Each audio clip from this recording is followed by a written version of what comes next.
ఒక సాయంకాలం చీకటి పడుతోంది. నగరానికి దూరంగా ఉన్న ఒక పాత, నిర్మానుష్యమైన భవనం అది. ఆ భవనంలో చాలా కాలం నుంచి ఎవరూ లేరు. కానీ ఈ రోజు ఆ భవనంలోకి శరత్ వచ్చాడు.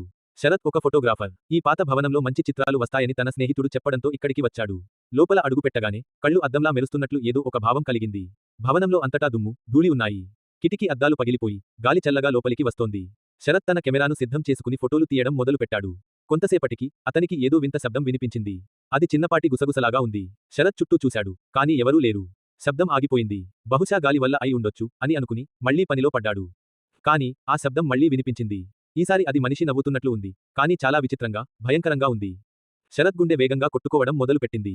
వెంటనే తన కెమెరాను భుజానికి తగిలించుకుని బయటకి వెళ్లిపోవాలని నిర్ణయించుకున్నాడు. అతను బయటకి వెళ్లే తలుపు దగ్గరికి వెళ్ళినప్పుడు తలుపు ఒక్కసారిగా మూసుకుపోయింది. శరత్ ఆశ్చర్యపోయాడు.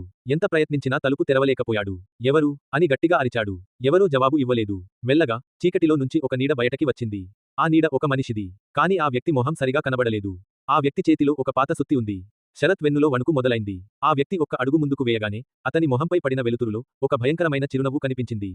ఆ వ్యక్తి నవ్వుతూ తన చేతిలో ఉన్న సుత్తితో ఆ భవనంలోని కిటికీల అద్దాలను పగలగొట్టడం మొదలుపెట్టాడు. ఆ శబ్దానికి శరత్ భయంతో అక్కడి నుంచి పారిపోవాలని చూశాడు. కానీ భవనం అంతా చీకటిగా ఉంది. శరత్ ఎటు వెళ్లాలో తెలియక భయంతో వణికిపోయాడు. ఆ వ్యక్తి తనని చూసి గట్టిగా నవ్వడం మొదలుపెట్టాడు. ఆ నవ్వు శరత్ చెవులలో ప్రతిధ్వనిస్తోంది. తరువాత ఏమి జరిగిందో తదుపరి భాగంలో చూద్దాం. పార్ట్ 2లో తప్పక చూడండి. వెంటనే లైక్, సబ్స్క్రైబ్ చేయండి.